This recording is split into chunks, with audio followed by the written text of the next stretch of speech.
ಎಲ್ಲರಿಗೂ ನಮಸ್ಕಾರ. ಇವತ್ತಿನ ವಿಡಿಯೋದಲ್ಲಿ KCETನ ಡಾಕ್ಯುಮೆಂಟ್ ವೆರಿಫಿಕೇಷನ್ ಏನು ನಡೀತಾ ಇದೆ ಅದರಲ್ಲಿ ನಾನು ಸಹ ಭಾಗಿಯಾಗಿದ್ದೆ.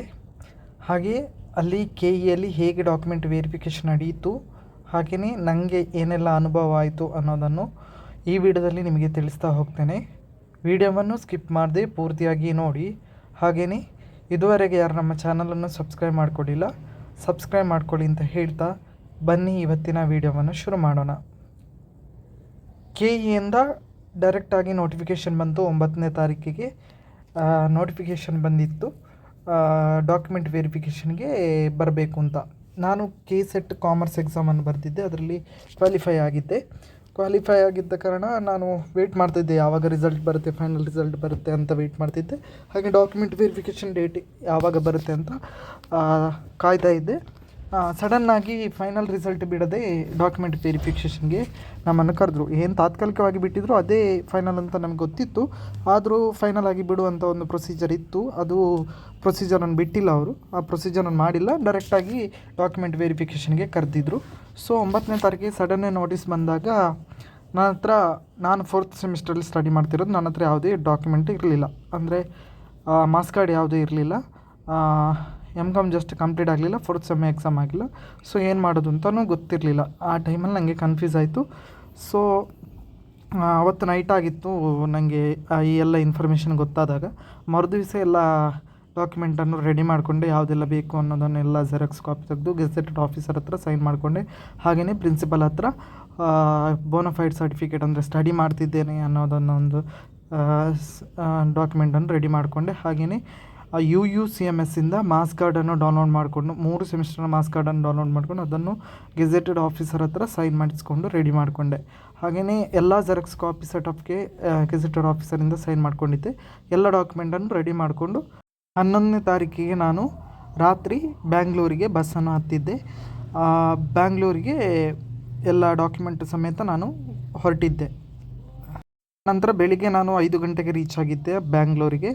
5 ಗಂಟೆಯಿಂದ ಸ್ವಲ್ಪ ಫ್ರೆಶ್ ಅಪ್ ಎಲ್ಲ ಆಗಿ 10 ಗಂಟೆಗೆ ನಾನು KE ಆಫೀಸ್ಗೆ ಆಟೋ ಮಾಡ್ಕೊಂಡು ಹೋದೆ. ಮೆಜೆಸ್ಟಿಕಲ್ಲಿ ಇಳಿದು ಅಲ್ಲಿಂದ ಫ್ರೆಶ್ ಅಪ್ ಎಲ್ಲ ಆಗಿ ಮತ್ತೆ 10 ಗಂಟೆಗೆ ನಾನು ಮೆಜೆಸ್ಟಿಕ್ಕಿಂದ KE ಆಫೀಸಿಗೆ ಹೋದೆ. ನನ್ನ ಕ್ಲಾಸ್ಮೇಟ್ ಒಬ್ಬಳಿಗೆ ಬೆಳಿಗ್ಗೆ ಸೆಕ್ಷನಲ್ಲಿತ್ತು, ನನಗೆ ಮಧ್ಯಾಹ್ನಂತರ ಸೆಷನಲ್ಲಿದ್ದಿತ್ತು.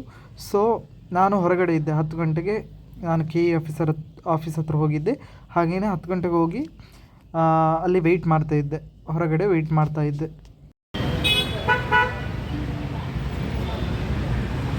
ಆನಂತರ ಒಂದು ಅಂದಾಜು 12:45 ನಾವು ಒಳಗಡೆ ಹೋದ್ವಿ.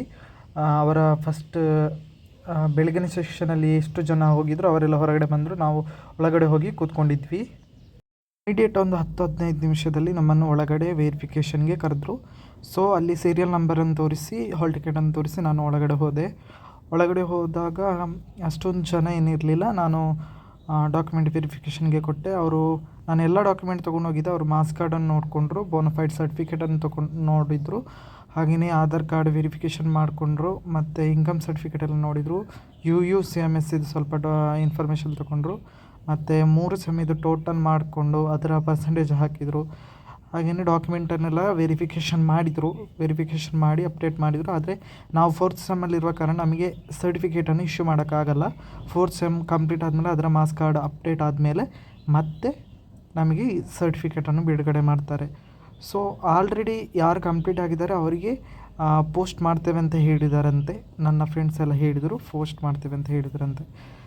ಇಷ್ಟು ಡಾಕ್ಯುಮೆಂಟ್ ವೆರಿಫಿಕೇಷನ್ ಆಗಿ ಒಂದು ಸ್ಲಿಪ್ ಕೊಡ್ತಾರೆ. ಸ್ಲಿಪ್ಪನ್ನು ತಗೊಂಡು ನಾವು ಹೊರಗಡೆ ಬಂದ್ವಿ. ಆದರೆ ಅಲ್ಲಿ ಫಸ್ಟ್ ಸೆಷನಲ್ಲಿ ನನ್ನ ಫ್ರೆಂಡ್ ಹೋಗಿದ್ಲು. ಆವಾಗ ಒಂದು ಸಣ್ಣ ಪ್ರಾಬ್ಲಮ್ ಆಯಿತು. ಒಬ್ಬರು ಸರ್ ಅಲ್ಲಿ ಏನು ಹೇಳಿದ್ರು ಅಂದರೆ, ನೀವು ಸ್ಟೂಡೆಂಟ್ ಆಗಿ ಎಕ್ಸಾಮ್ ಬರೀಲಿಕ್ಕಿಲ್ಲ, ಕಂಪ್ಲೀಟ್ ಆಗಿದ್ದವರು ಮಾತ್ರ ಎಕ್ಸಾಮನ್ನು ಬರೀಬೇಕು ಅಂತ ಒಮ್ಮೆ ಹೇಳಿದರು. ಅವರಿಗೆ ಇನ್ಫಾರ್ಮೇಷನ್ ಇರಲಿಲ್ಲ ಅಂತೆ.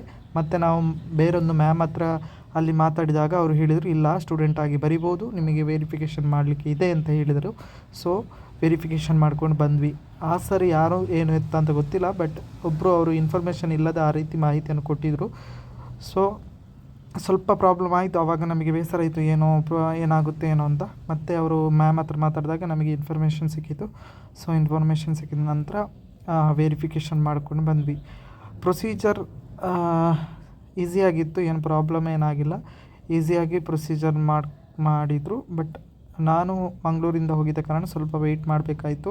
ಬೆಳಿಗ್ಗೆ ರೀಚ್ ಆಗಿದ್ದ ಕಾರಣ ವೆಯ್ಟ್ ಮಾಡ್ತಾಯಿದ್ದೆ ಅಷ್ಟೇ. ಬ್ಯಾಂಗ್ಳೂರಲ್ಲಿ ಸಂಪಿಗೆ ರಸ್ತೆಯಲ್ಲಿರುವ ಕೆ ಇ ಆಫೀಸ್ಗೆ ವಿಸಿಟ್ ಮಾಡಿ ಒಂದು ಉತ್ತಮ ಅನುಭವ ಸಿಕ್ತು. ಹೇಗೆ ಡಾಕ್ಯುಮೆಂಟ್ ವೆರಿಫಿಕೇಷನ್ ಆಗುತ್ತೆ, ಯಾವ ರೀತಿ ಆಫೀಸೆಲ್ಲ ಇದೆ ಅಂತ ನೋಡ್ಕೊಂಡು ಬಂದೆ. ಹಾಗೆಯೇ ಇನ್ನು 4th ಸೆಮ್ ಕಂಪ್ಲೀಟ್ ಆದಮೇಲೆ ಈ ಸರ್ಟಿಫಿಕೇಟನ್ನು ಪಡ್ಕೊಳ್ಳಿಕ್ಕೆ ಹೋಗಬೇಕಾಗುತ್ತೆ.